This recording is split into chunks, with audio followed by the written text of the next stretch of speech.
Good morning students. Last के हमने lecture में change in quantity demand and change in demand हमने देख लिया था, ठीक है। और इसमें मैंने आपको क्लियरली कहा था कि जहां पर प्राइस के कारण यदि कोई चेंज हो रहा है तो वो चेंज इन क्वांटिटी डिमांड होगा, ठीक है। ये रहा चार्ट, आपको मैंने ये नोट्स सेंड कर रखे हैं, आप इसको देखिएगा, ठीक। और यहाँ पर हम कहें तो एक क्वेश्चन, बहुत इंपॉर्टेंट क्वेश्चन बनता है, कॉजेस, राइट, कि इंक्रीज इन डिमांड या डिक्रीज इन डिमांड के कॉजेस क्या हैं, ठीक है।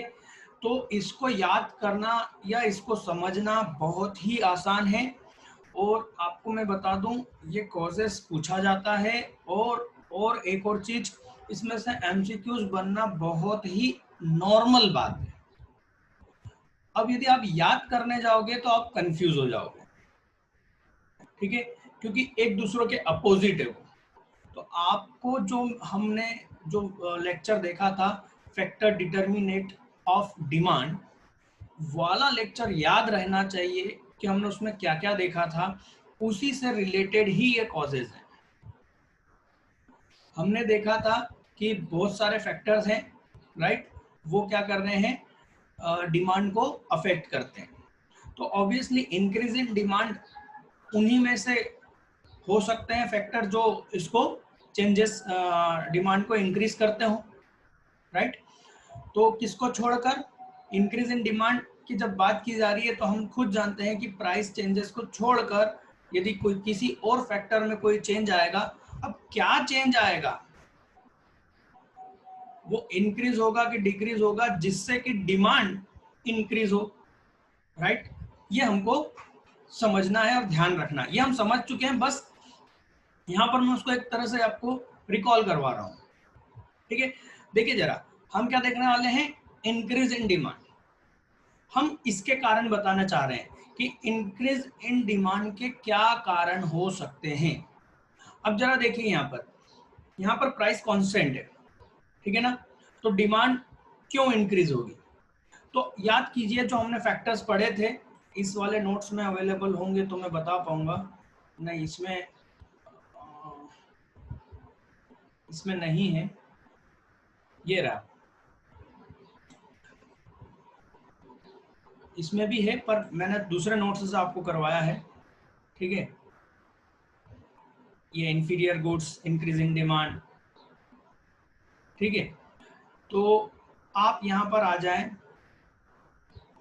मैं आपको, आप लोगों ने मुझे मैं ये समझ के चल रहा हूँ कि आप लोगों ने वो अच्छे से लेक्चर अटेंड करा है ना, नहीं करा है तो एक बार आप उसको फिर से रिकॉल कर सकते हैं। चलिए सोचते हैं हम कि डिमांड इंक्रीज क्यों होगी। फैक्टर कौन कौन से हैं, एक तो फैक्टर है कि खुद गुड्स की ऑन गुड्स प्राइस चेंजेस हो जाए, तो उसको तो हमको यहाँ लेना नहीं है, क्यों, क्योंकि इंक्रीज इन डिमांड प्राइस के कारण तो नहीं होगी, तो हम किसको लेंगे। उसके अलावा क्या है, कंज्यूमर की इनकम, याद करो कंज्यूमर की इनकम से डिमांड चेंज होती थी, राइट।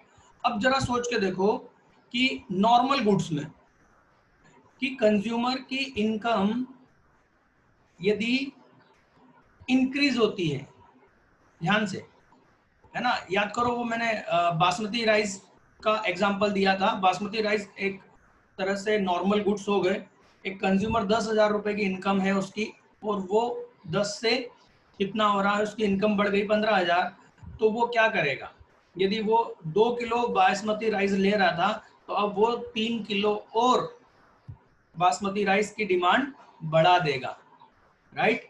क्यों, क्योंकि उसकी अब परचेसिंग पावर बढ़ गई है, 10,000 से 15,000, 5,000 उसकी इनकम इंक्रीज हुई है, तो वो नॉर्मल गुड्स की डिमांड क्या कर देगा, बढ़ा देगा। बासमती राइस का प्राइस चेंज नहीं हुआ है, ध्यान रखना, है ना। तो हम यहाँ पहला कारण क्या हो गया कि कंज्यूमर की इनकम में क्या होगा, यदि इंक्रीज होगी तो इंक्रीज इन डिमांड होगा, ठीक है। ये देखिए, when income of a consumer when income of consumer increases, right। now second, इसके अलावा क्या था सर, इंफीरियर गुड था। बेटा इंफीरियर गुड्स को यहाँ पर नहीं चेक करना है, क्योंकि ये नॉर्मली बात की जा रही है, इंफीरियर गुड्स को यहाँ नहीं चेक करना है। उसके बाद था रिलेटेड प्राइस, राइट। तो रिलेटेड प्राइस में दो चीजें थी, एक सब्स्टिट्यूट गुड्स था और एक दूसरा था हमारा कॉम्प्लीमेंट्री, राइट। तो हम सब्स्टिट्यूट गुड्स में देखते हैं। जरा सोचिए, टी के डिमांड हम देख रहे हैं ना, हमने एग्जांपल लिया था कि टी का प्राइस 10 रुपीज है और कॉफी का प्राइस कितना है, 15 रुपए है, ठीक। अब कॉफी का प्राइस कितना हो गया, 20। प्राइस किसका चेंज हुआ, सब्स्टिट्यूट गुड्स का। कॉफी सब्स्टिट्यूट है किसकी, टी की, तो किसका प्राइस चेंज हुआ, कॉफी का प्राइस 15 से 20 हो गया, इंक्रीज हुआ, जिससे कंज्यूमर उस कॉफी को छोड़कर किधर चला जाएगा, टी के पास चला जाएगा, टी कंज्यूम करेगा, तो टी की डिमांड इंक्रीज हो जाएगी। टी की प्राइस में कोई चेंजेस नहीं आया, प्राइस चेंज हुआ टी के सब्स्टिट्यूट गुड्स की और वो भी इंक्रीज हुआ, तो कंज्यूमर कहाँ आ गया, टी की डिमांड को इंक्रीज कर दिया। तो इंक्रीज इन डिमांड, टी का डिमांड इंक्रीज हुई, क्यों, क्योंकि सब्स्टिट्यूट गुड्स की प्राइस इंक्रीज हुई। यही कारण यहाँ पर लिखा है, when the price of substitute goods increases. ठीक है। नाउ अब हम कॉम्प्लीमेंट्री गुड्स के बारे में सोचते हैं। ठीक है, कॉम्प्लीमेंट्री गुड्स क्या हो गया, कार एंड पेट्रोल। ठीक है, कार की डिमांड इंक्रीज कब होगी, जब पेट्रोल सस्ता होगा, राइट। तो हम कहेंगे कि डिक्रीज होना है ना, कॉम्प्लीमेंट्री गुड्स की प्राइस क्या हो जाए, डिक्रीज हो जाए, तो इंक्रीज इन डिमांड होगा। ठीक है, ये देखो, when the price of complementary good decreases. ठीक है। नाउ नेक्स्ट, यदि एक सिंपल सा टेस्ट एंड प्रेफरेंस कंज्यूमर का फेवरेबल हो जाएगा, अब वो किसी भी कारण से हो सकता है ना, उसका ब्रांड वाली चीजें उसको अच्छी लगती है, जैसा भी, तो टेस्ट एंड प्रेफरेंस यदि उसका फेवरेबल हो जाएगा उस गुड्स के लिए रिलेटेड, तो इंक्रीज इन डिमांड हो जाएगा। ठीक है, ये देखो, taste, hobbies and priorities of consumer change due to change in fashion और सेशन। ठीक है। नाउ नेक्स्ट, यदि नए नंबर ऑफ बायर्स वहां पर आ जाते हैं तो इंक्रीज हो जाएगी डिमांड।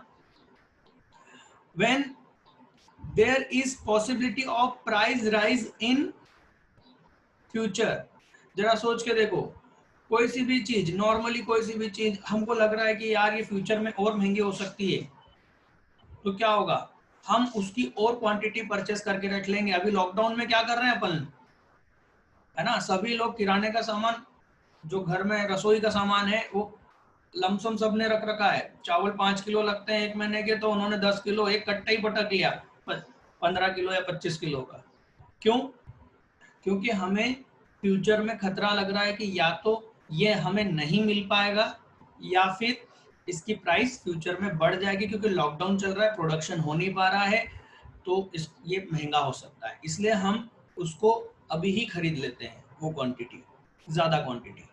ये क्या है, इंक्रीज इन डिमांड का कॉज है। ठीक है, तो ये जो रीजन दिए हैं मैंने किसके, इंक्रीज इन डिमांड के, इसको जस्ट अपोजिट कर लेना। मतलब when income of consumer decreases, तो वो कॉज किसका हो जाएगा, डिक्रीज इन डिमांड का, इंक्रीज इन डिमांड का नहीं। डिक्रीज इन डिमांड का रीजन क्या हो जाएगा, यहां पर लिख देना, इसको जस्ट अपोजिट कर देना, डिक्रीज कर देना, इसको डिक्रीज कर देना।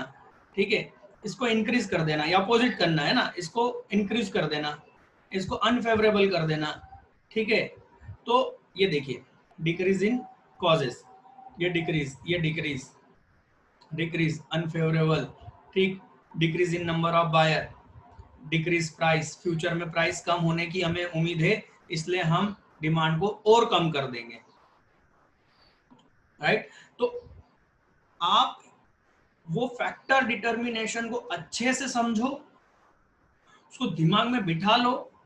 ये डिमांड चैप्टर आप बिल्कुल, आपके लिए याद करना या उसको समझना बहुत ही इजी हो जाएगा।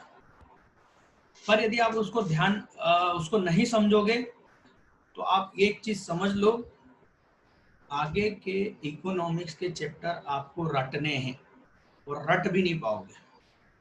क्लियर बोल रहा हूँ, समझना बहुत आसान है, 2 से 3 बार शायद पढ़ना पड़ता है, समझ में आ गया तो आपको रटने की तो जरूरत ही नहीं है कहीं से कहीं तक। ठीक है, थोड़ा सा रिकॉल भी करते रहना, हफ्ते 2 हफ्ते में जो पढ़ा है उसको रिकॉल करते रहो तो मेमोरी फ्रेश रहती है। अपन कंप्यूटर को रिफ्रेश करते हैं ना, वैसे रिफ्रेश करते रहना चाहिए। ठीक, तो मैं यहाँ पर समझता हूँ कि डिक्रीज इन डिमांड के कॉजेज और इंक्रीजिंग ये दोनों आप समझ चुके हैं। नाउ यहाँ पर सबसे आईएमपी क्वेश्चन एमपी बोर्ड के लिए है ना, difference between extension and increase in demand. हमने दोनों पढ़ा है, एक्सटेंशन इन डिमांड और इंक्रीज इन डिमांड। ठीक है, अब हम उसको क्या कर रहे हैं, यहाँ पर उन डिफरेंस को क्लियर कर रहे हैं, देख रहे हैं क्या डिफरेंस है। ठीक है,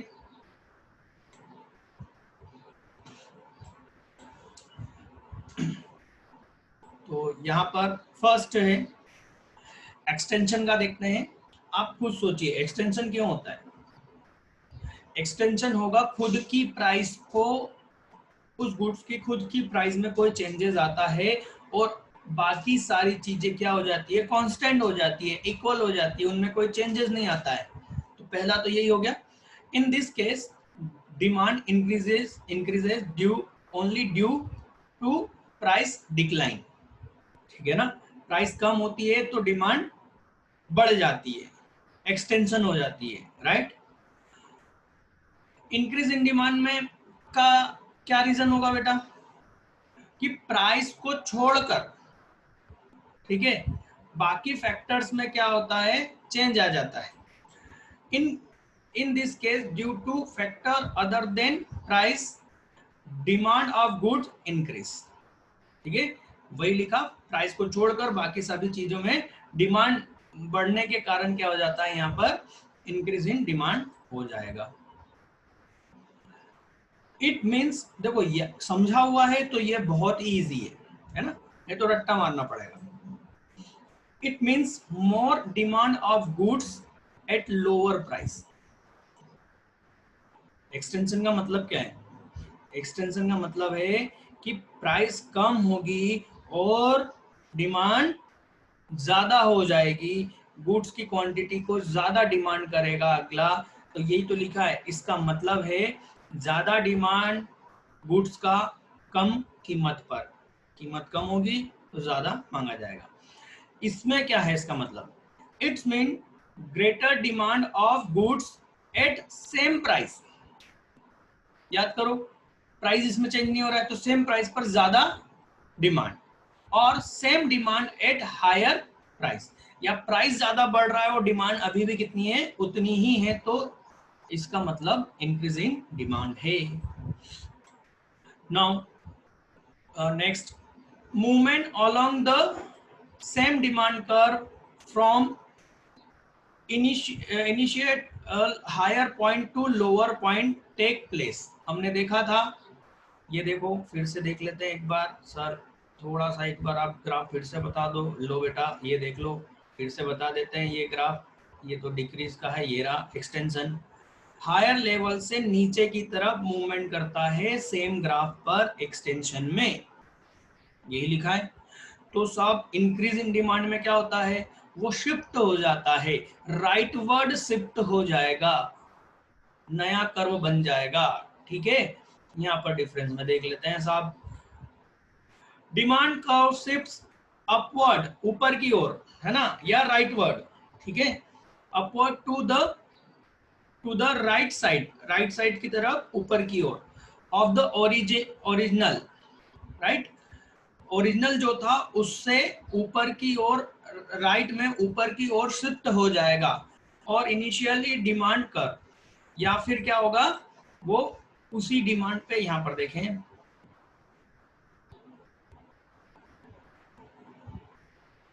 ये देखो, तब भी इसमें याले केस में या याले केस में दोनों में ही वो क्या हो रहा है, अपवर्ड हो रहा है। ठीक है, तो ये हो गया यहाँ पर डाउट, सॉरी मतलब एक difference. Now next, demand curve does not change.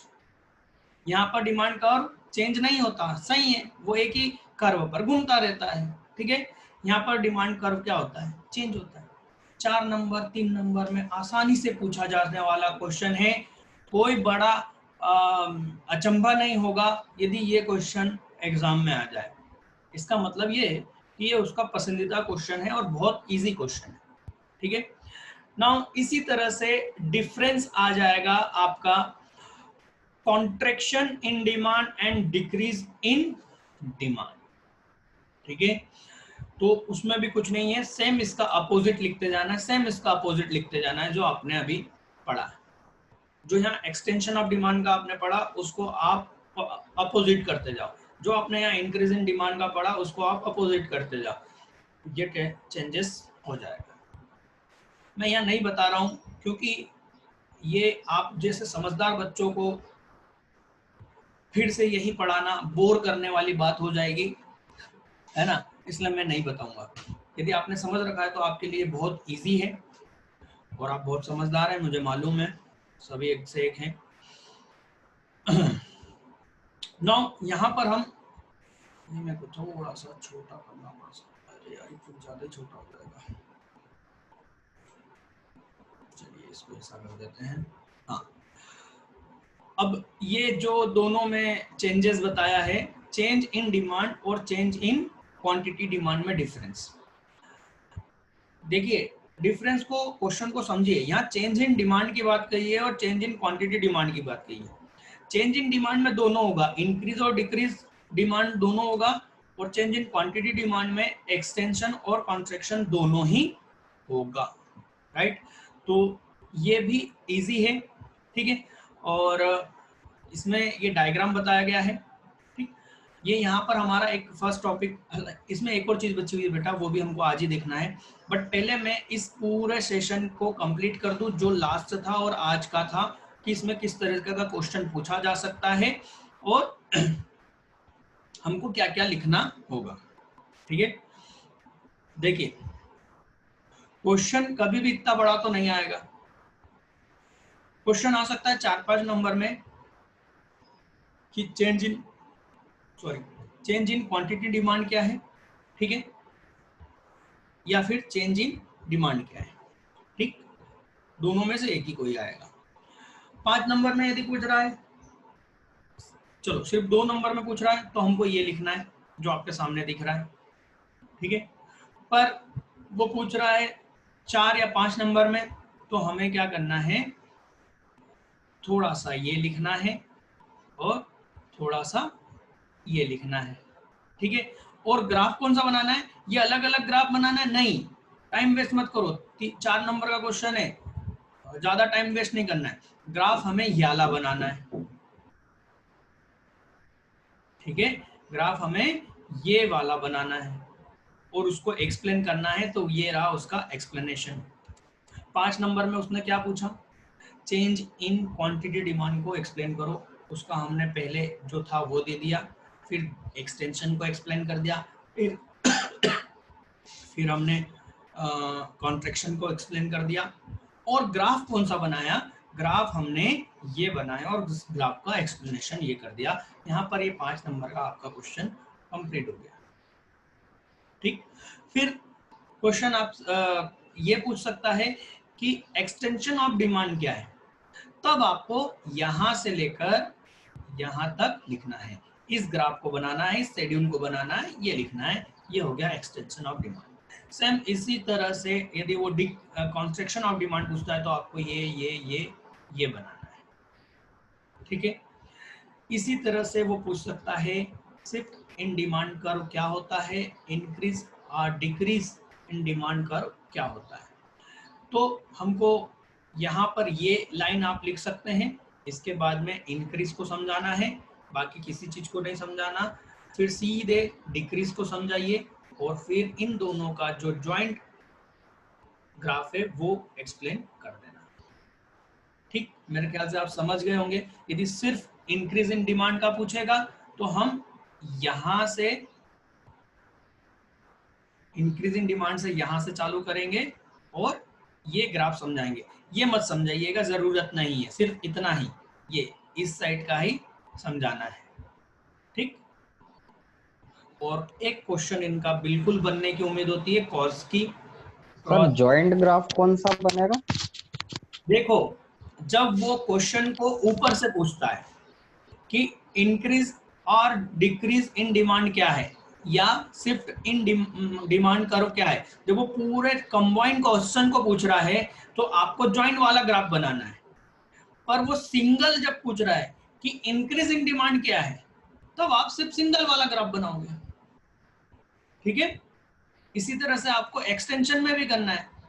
आप यदि वो डायरेक्ट क्वेश्चन आपसे पूछता है कि extension and contraction of demand क्या है, तो आपको ग्राफ दोनों का कंबाइंड ग्राफ बनाना है। ठीक है, और सिर्फ एक्सटेंशन का पूछ रहा है तो सिर्फ एक्सटेंशन का ग्राफ बनाना है, सिंपल। ठीक है, तो यहां पर हम लगभग कंप्लीट कर चुके हैं। एक छोटा सा टॉपिक और बचता है जो कि है हमारा extension of exception of law of demand.